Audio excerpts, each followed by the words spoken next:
This is Building Nebraska, a podcast for both dreamers and doers. I'm one of your hosts, Bryce Duskett. We ignite your passion here on the show for entrepreneurship and showcase those who turn ideas into reality. Of course, we are powered by the Angler Agribusiness Entrepreneurship Program located at the University of Nebraska-Lincoln. Our guest today is Chad Johnson. He's the co-founder and chief executive officer of Grain Weevil.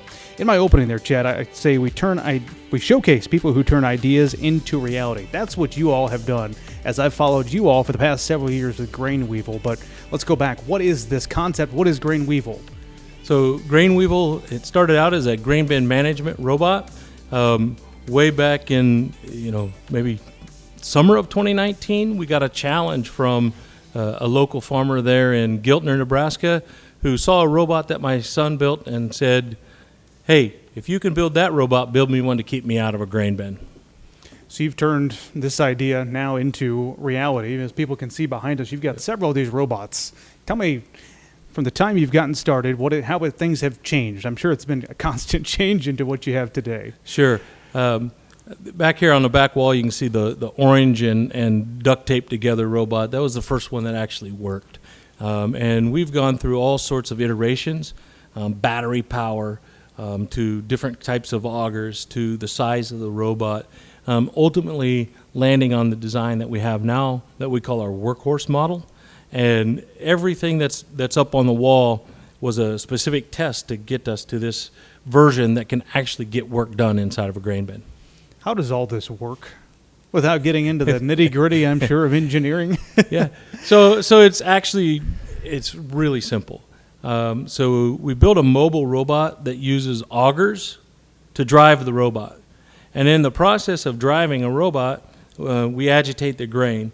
So one of our scientific concepts that's written out in our patents is the sediment gravity flow. So in other words, we just use gravity to help us level grain bins. But in that same motion, the augers can break up crusts. They can actually manipulate the grain inside of a grain bin, which allows us to maximize airflow through the grain bin and grain quality in the end. This is incredibly serious work because at least once a year we get a news release from those who tally the tragic numbers of how many farmers that enter a grain bin, and they do so every single day across the United States. Somebody's getting in a grain bin, for those unaware of how all this works, but usually there's somewhere between 100 and 200 farmers that die each year inside one of these confined spaces. So the idea is the entrapments where they get stuck in the grain. There's anywhere to 20 to 30. And then there's falls off of the grain bin, there's entanglements. So there's all sorts of negative things that happen when people go into the grain bin. So we actually have two mottos, two trademarks that we use to describe what the Grain Weevil does. The first is no boots in the grain. Our goal is to build a tool that you never have to place your boots inside of a grain bin where there's grain. And then the second one is that our main motto, because we actually can do any materials, not just grain, any granular materials, is that we do the work that no human should. So we're trying to get you out of the dangerous situation. And even though a lot of farmers will say, it's never happened to me, but it's also breathing in the dust and the mold and all of the other negative things that go, besides the fact the job it's a terrible job on the farm. Nobody wants to do it. Especially you and I recording here on a day where it's going to be 100 degrees, yes. A lot of grain being moved in late July. Yeah, not a fun place to be. Walk me through the timeline of how you all have gone from a concept, when did this start, to where we're at today, 2024. Yeah. So like I said, we got the challenge sometime in 2019, summertime. The first robot worked March of 2020, like the week before the shutdown for COVID.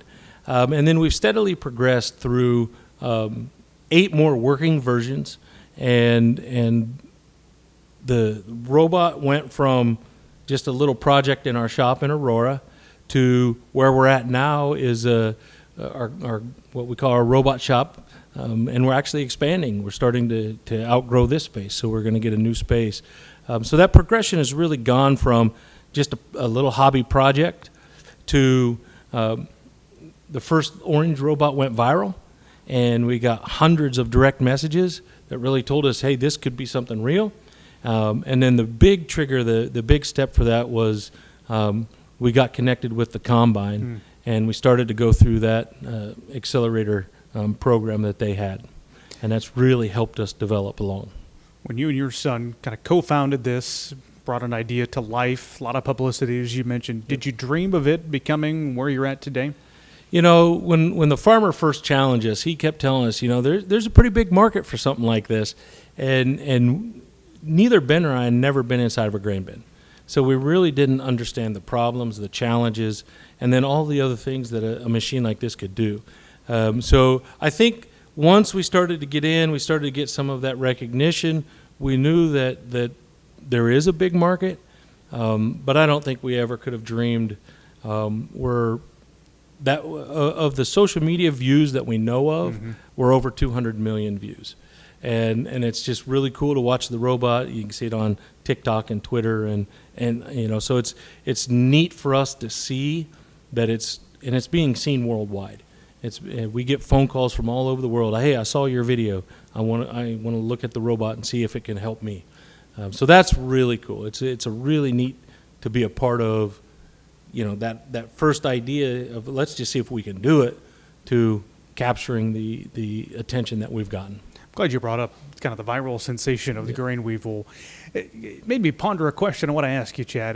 Do you feel like a certain amount of pressure with that because of all this attention you've gotten, not only on social media, but people in the state that have, you know, obviously gone alongside you through this process? Is there a certain level of pressure like, hey, we have to make this happen because people are counting on us and a lot of attention paid to it? Yeah, I think the attention has really been a positive side of that. Every time a video goes viral, we get phone calls, we get emails, we get suggestions, we get things that we never really would understand without that.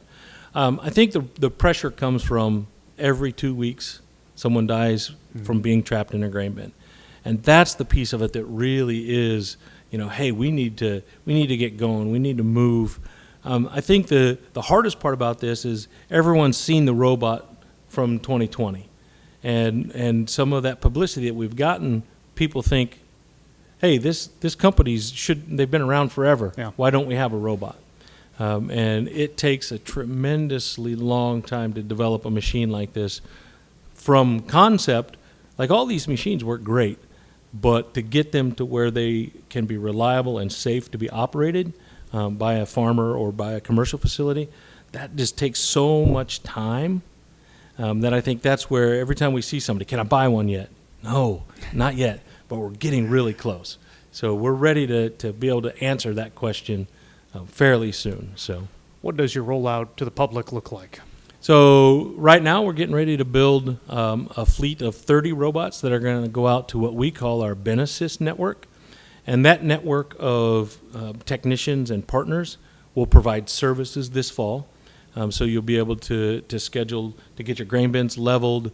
This spring, if you have a crust develop, you can come out and break up the crusts. And then we're working with our manufacturing partner to get that process all finalized. And we'll roll out our workhorse model. That's easy for me to say. Our workhorse model, and target for mid to late Q2 of 2025. So next spring, we're getting ready to launch the first product. Talk about the staff you've had come alongside you and your son to build this out. Yeah, it's been really, really cool to be a part of this because it is a family business. Father, son, of course, my wife was right alongside of us, and now she's actually full-time. She does the books and the management of our grants and those kind of things. Our first hire was a random assignment for Ben's roommate his freshman year of college. And so that was just a really cool fit, and it was really neat he's been a part of it almost the whole entire process. So then we just started growing. We brought on a mechanical engineer, then we brought on 2 robotics engineers, and then the product manager. Now we're just hiring 2 new technicians that are going to help us manage our fleets and support as we start to roll out. So it's been really neat for us because I feel like we've hit a home run with every single hire that we've had. And I don't know a lot of companies that can say that. What's it like working with your son? You know, he's not here right now, so I can claim that it's awesome. No, we get along really well. It's really neat to be able to spend the time and create a company together. One of the first pieces of advice we got was to drop the father-son thing, because no technology startups that are successful are father-son projects. And then that was on a panel advice, and then the farmer sitting next to him says, no, because every one of your customers is going to be a father-son or a family. That's a good point. So keep it. So it's been really important to us. It's been a fun part of doing this. We try to do some fun things when we go out. We'll try to go to a baseball game or go fishing, or still do the family thing and not just work all the time. But it's been really fun for the dad in the father-son thing. I think he likes it too. Sometimes he complains a little bit about having to see his dad every day, but. What were you doing before all this? So I was the education specialist for Nebraska Public Power District. So actually created programs to teach kids workforce skills through innovation, and this was a part of that program as a guinea pig project. So it's really cool that NPD supports education all across the state and helps to develop those programs. Ben was a part of the competitive robotics program that Nebraska Public Power District helped sponsor, and so that's where he got his skills to kind of lead the electronics side of the robot.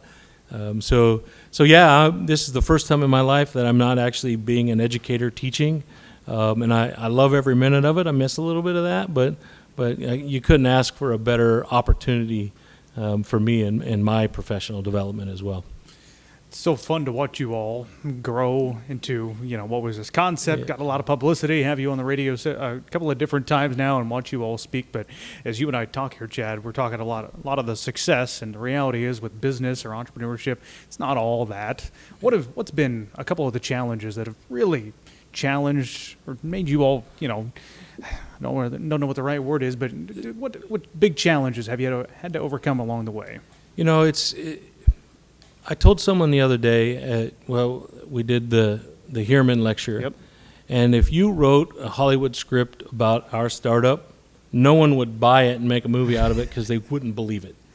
So we've been very, very fortunate. We've had the right people to help us. I think probably the biggest challenge is managing time.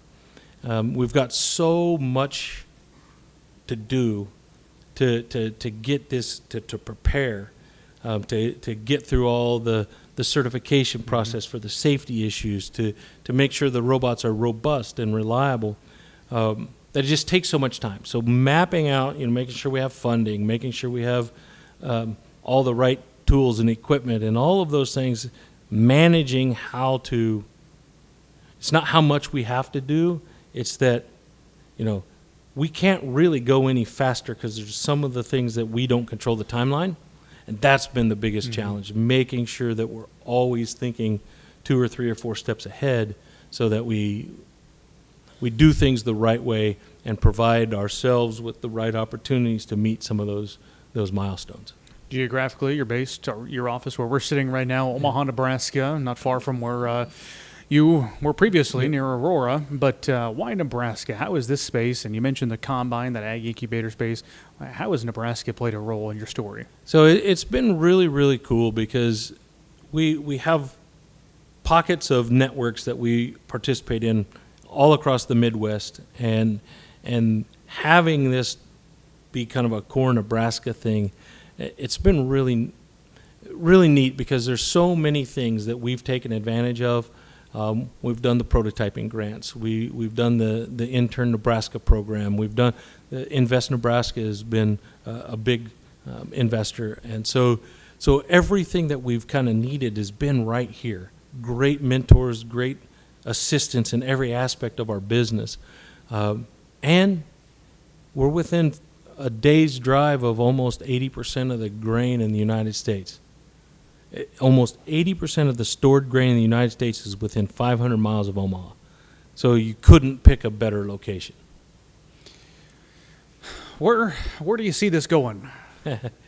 My wife is very wise. and she has been reminding us that we're building robots to sell a company, not building a company to sell robots. And that's been our mentality all along. We know that to reach the scale and the impact that we want with Grain Weevil, that a major partnership or a major acquisition is really probably the only way we're going to reach the scale that's possible with the robot. And so that's what we're building.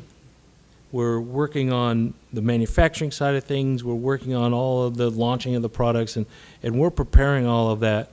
But we know when we want to hit that big scale that there's going to be a lot of other help that's going to be required. So that's our primary focus, is to ensure that we have a stable enough company with the right amount of income and all the things that we need to be successful, but then find that right relationship. Could be a strategic partnership, or it could be an acquisition. Mm-hmm. Talking more about the combine and what they've done for Grain Weevil. So yeah, it was. We went through the combine during COVID, so it was pretty nice where we would meet with Matt over most of our meetings were over Zoom, but probably the coolest thing about the combine that separates it from all the other startup accelerators and incubators and all of those things is that each of their modules are presented to you when you need it. So they didn't talk to us about fundraising until we were ready to start fundraising. They talked to us about the customer discovery and how to make sure that we can talk to 1 million farmers, and if you don't ask the right questions or if you don't present things in the right way, you don't get honest feedback and you don't get the positive growth that you need from all of that stuff. And they were really, really, really good at, they could recognize when we needed the help, and then that's when we would do that module. And I think that's what sets them apart. Besides the people at the Combine and Invest Nebraska, they know what they're doing. They know how to help. They know who to connect you with, and so it's just been, it's kind of been, we're not here without that, and that's. I know a lot of people probably say those kind of things, but it's really true. Mm-hmm. What makes you get up in the mornings and be excited about this work?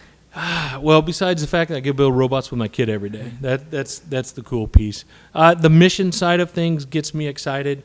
We know that we can make an impact on farmers' lives. We know we can help protect people. But the challenges that we have are exciting. We got to figure out how to make the robot move more grain faster. We got to figure out new ways to communicate with robots inside of grain bins, because electronics aren't supposed to work inside of grain bins. So the challenges that we have on a technical side are exciting challenges. And then you throw in the mission, you throw in the whole story of the family and the groups. But probably the biggest thing that keeps me going is that I have the capability or the opportunity to be creative in ways to make sure these guys that are here in the office with us can do their job. So it's always a challenge for me to make sure that they don't have to worry about anything except the task that they have to solve. And those problems they're solving are way bigger than any of the challenges I face as a CEO. So I want to make sure I just kind of clear the weeds. And that's what all of the help has done. That's what the Combine, that's what all of our advisors, all of the people that come alongside us help me clear the weeds. So these really bright, I would put my robot team up against any robot team in the world. That includes Boston Dynamics. That includes all of them. And it's just because they don't over-engineer things. They try to simplify their engineering and solve the problem as simple as possible. And that's the really cool part about it. So that gets me excited. I want to make sure I'm doing my job, so I'm not the one holding back all of the awesome opportunities these guys have. When I think about Grain Weevil's story, it's about solving these big problems. As long as grain bins have been around, Chad, people have gotten in them.